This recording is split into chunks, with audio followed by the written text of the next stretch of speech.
Next problem பாருங்கள். p/q power 2m plus 2 it is equal to q/p whole power 9 - m.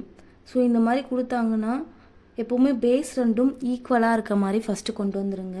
So எம்மோட value find out பண்ணுற மாதிரி இருக்குது. Base ரெண்டும் first ஈக்குவலாக கொண்டு வந்துடுங்க. ஃபஸ்ட்டு p/qன்னு இருக்குது. ஸோ இதையும் p/qன்னு நம்ம சேஞ்ச் பண்ணணும்.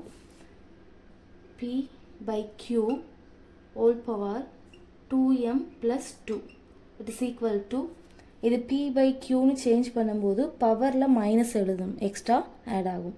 இது நியூமரேட்டரும் டினாமினேட்டரும் சேஞ்ச் பண்ணி எழுதும்போது p/q ஹோல் பவர் -1 அடிஷ்னலாக ஆட் ஆகும், 9 - m.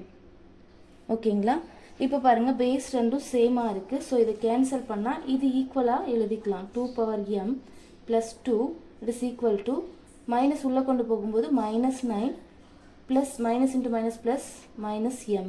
ஸோ எம்மோட வேல்யூ தானே ஃபைண்ட் அவுட் பண்ணணும். எம்மை வந்து லெஃப்ட் ஹேண்ட் சைட் கொண்டு வந்துடலாம், நம்பர்ஸை வந்து ரைட் ஹேண்ட் சைட் கொண்டு வந்துடலாம். இப்போ 2m ப்ளஸ் இருக்கிறது மைனஸ் ஆகும், இப்போ -m it is equal to -9 plus 2 வந்து ரைட் ஹேண்ட் சைட் வரும்போது -2 ஆகும். ஸோ ஒரு 2mல ஒரு m மைனஸ் பண்ணால் என்ன வரும், m it is equal to -11. So எம்மோட வேல்யூ என்னன்னு பார்த்தீங்கன்னா -11. Answer option C. Thanks for வாட்சிங்.